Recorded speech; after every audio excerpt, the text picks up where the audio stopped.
नमस्कार, कैसे हैं आप सभी। मेरा नाम है योगेश और आप सभी हैं गैलेक्टिक इंस्टीट्यूट के यूट्यूब चैनल पर। और आज हम बायोलॉजी क्लास 12 से रिलेटेड एक डिजीज पढ़ने वाले हैं जिसका नाम है हीमोफीलिया।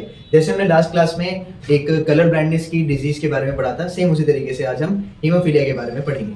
अब हीमोफीलिया जो है, इसके कई नाम हैं, जिनमें से कि एक और नाम हमारे पास बनता है रॉयल डिजीज। ठीक है, तो एक नाम है हमारे पास हीमोफीलिया का दूसरा, जिसका कि रॉयल डिजीज। दूसरा रॉयल डिजीज के अलावा इसको ब्लीडर्स डिजीज भी कहा जाता है, ब्लीडर्स डिजीज। ठीक है, और इसका तीसरा नाम जो है वो है क्रिसमस डिजीज। सभी देखेंगे कि ये सारे के सारे नाम हमने इसके क्यों रखे। सबसे पहली बात, हीमोफीलिया को रॉयल डिजीज इसलिए कहा जाता है क्योंकि ये बीमारी इन्होंने क्वीन विक्टोरिया ने अपने पूरी फैमिली के अंदर फैलाई थी। ठीक है, दूसरा इसको ब्लीडर्स डिसीज क्यों कहा जाता है, क्योंकि हीमोफीलिया एक ऐसी बीमारी है जिसमें अगर पर्सन को हाथ पे या कहीं पर भी एक कट लग जाए जहां से खून की ब्लीडिंग शुरू हो जाए, क्योंकि हम सभी जानते हैं कि हमारे पास ब्लड के अंदर एक प्रॉपर्टी है जिसका कि नाम है क्लॉटिंग। क्लॉटिंग का मतलब होता है कि जब खून निकलता है तो वो कुछ देर बाद अपने आप ही वहां से बाहर आना बंद हो जाता है, रुक जाता है, क्योंकि ब्लड जो है वो हमारी बॉडी का एक बहुत इंपॉर्टेंट हिस्सा है जो कि बॉडी नहीं चाहती कि वो बाहर निकले या फिर वो वेस्ट हो। तो इसी वजह से बॉडी ने एक प्रॉपर्टी डिजाइन करी जिसका के नाम है क्लॉटिंग ऑफ ब्लड। अब ब्लड की क्लॉटिंग में क्या होता है, कई सारे छोटे छोटे फैक्टर्स इन्वॉल्व होते हैं, बहुत सारे फैक्टर्स हैं जिनमें से कि दो हमारे इस डिजीज से रिलेट करते हैं। अभी हीमोफीलिया में होता क्या है, हीमोफीलिया में अगर पर्सन को कट लग जाए, एक्सीडेंट हो जाए या नॉर्मल उसकी बॉडी के अंदर इंटरनल ब्लीडिंग हो जाए तो वो ब्लीडिंग रुकेगी नहीं, वो कंटिन्यूअसली चलती रहेगी चलती रहेगी चलती रहेगी तब तक जब तक कि उसको बहुत ज्यादा मात्रा में क्लॉटिंग फैक्टर ना दिया जाए। अब वो कैसे देगी वो भी हम समझेंगे आगे।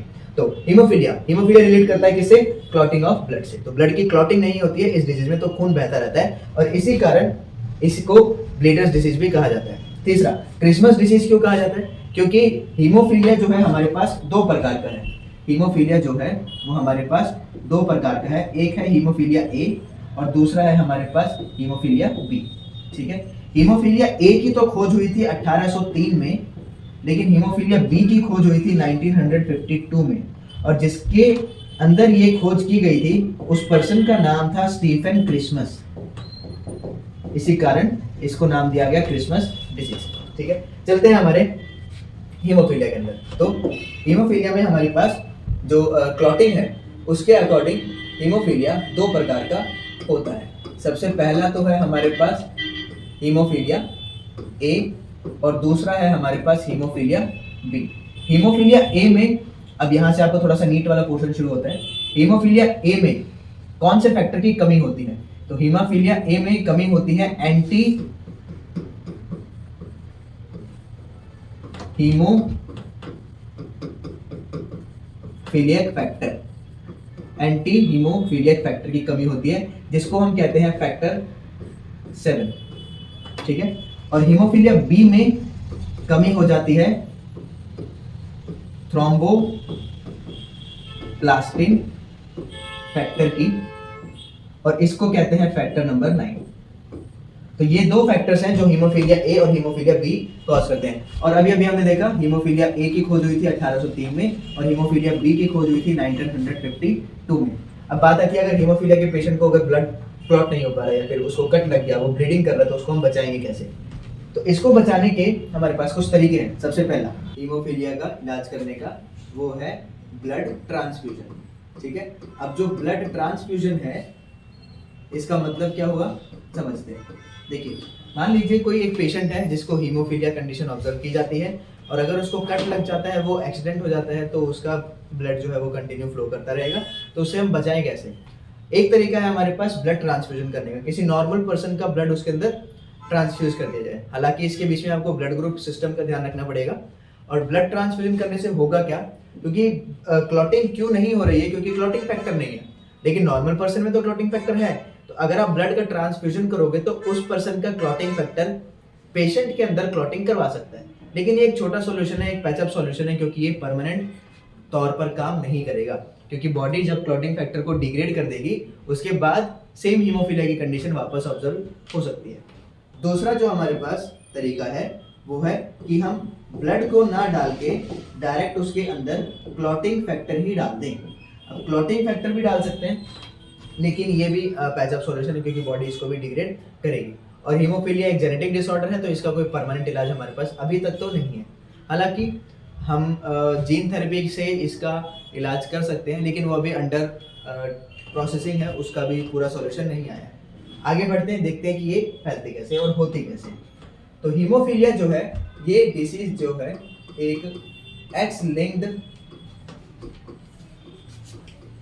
रिसेसिव डिसऑर्डर है। एक्स लिंक्ड रिसेसिव डिसऑर्डर का मतलब ये एक्स क्रोमोसोम के ऊपर प्रेजेंट है, ठीक है। तो अगर एक्स क्रोमोसोम के ऊपर जीन हुआ, हम इसको डिनोट कैसे करेंगे, एक्स के ऊपर हीमोफीलिया XH से, तो वो डिजीज कॉज कर सकता है। समझते हैं कंडीशंस। मान लीजिए एक नॉर्मल फीमेल है, तो उसका जीनोटाइप क्या होगा, X और X। इसको हम लिख सकते हैं ये है एक नॉर्मल फीमेल, ठीक है। अगर एक X के ऊपर बीमारी आ गई, XH, एक क्रोमोसोम अफेक्टेड है, लेकिन चूंकि हमारी बीमारी जो है रिसेसिव है, तो दूसरा X जो होगा वो पहले वाले के ऊपर डोमिनेंट हो सकता है, और ये जो फीमेल है ये बन जाएगी एक कैरियर। अब जिन लोगों को कैरियर का मतलब नहीं पता वो समझे, कैरियर एक ऐसी फीमेल या ऐसा ऑर्गेनिज्म होता है जिसके अंदर खुद सिम्टम नहीं होते, लेकिन वो आगे अपनी फैमिली में पहुंचा सकता है। इसका मतलब कि इस फीमेल को खुद बीमारी नहीं होगी, लेकिन ये अपने आगे फैमिली में अपने बेटों को ये पहुंचा सकती है। तीसरा, ये बीमारी फीमेल को फिर होगी कब, जब दोनों एक्स के ऊपर हीमोफीलिया का जीन आ जाए, ठीक है। तो यहाँ ये फीमेल कहलाएगी अफेक्टेड फीमेल। और अगर एक एक्स क्रोमोसोम एक वाई क्रोमोसोम होगा, तो ये तो हमारे पास एक नॉर्मल मेल है, ठीक है। और अगर एक्स के ऊपर एच आ गया और दूसरा क्रोमोसोम वाई है, तो देखिए एक्स हीमोफीलिया के ऊपर दूसरा एक्स डोमिनेंट हो सकता है, एक्स हीमोफीलिया के ऊपर दूसरा एक्स डोमिनेंट हो सकता है, वाई डोमिनेंट नहीं हो सकता। इसीलिए हम कहेंगे कि ये जो मेल होगा ये ऑटोमेटिकली क्या हो जाएगा, अफेक्टेड हो जाएगा। अब कुछ क्रॉस डिजाइन करते हैं, देखते हैं। सबसे पहले हमें एक क्रॉस डिजाइन करना है जिसके अंदर होगी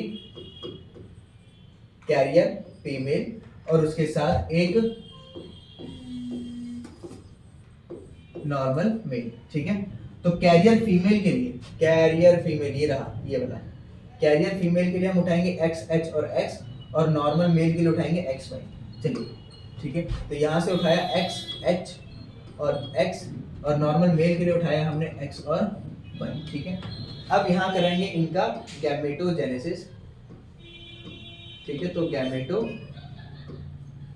हमने कराया, तो यहाँ से पहला गैमेट बनेगा XH और दूसरा जो गैमेट बनेगा वो बनेगा X।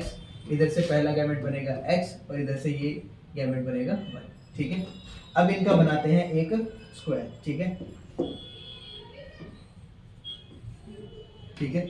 इधर से आया XH और इधर से आया X, इधर से आया X क्रोमोसोम और इधर से आया Y क्रोमोसोम। अब बनाते हैं इनका क्रॉस।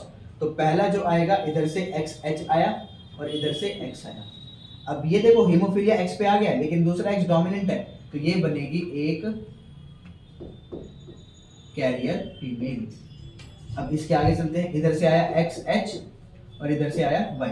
अब देखो Y इसके ऊपर डोमिनेंट नहीं हो सकता, तो ये मेल क्या हो जाएगा, ये मेल हो जाएगा अफेक्टेड मेल, ठीक है। इधर सामने से आया है X क्रोमोसोम और ऊपर से भी आया है X क्रोमोसोम, तो ये तो हुई हमारे पास एक नॉर्मल फीमेल, ठीक है। और यहाँ आया है एक X क्रोमोसोम यहाँ से और एक Y क्रोमोसोम यहाँ से, तो ये भी हुआ हमारे पास एक नॉर्मल मेल।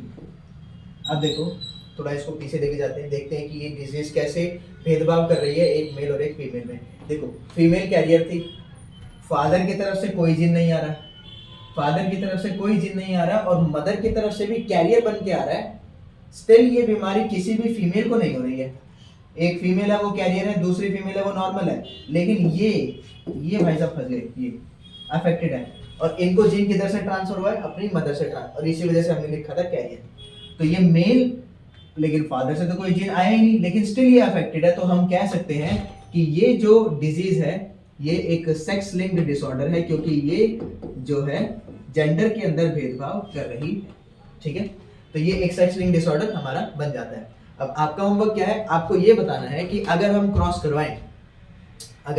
क्रॉस कराएं एक नॉर्मल मेल का और सामने से एक हीमोफिलिक फीमेल का, तो वहां कितने प्रतिशत जो प्रोजेनी होगी उनमें अफेक्टेड कंडीशन आएगी।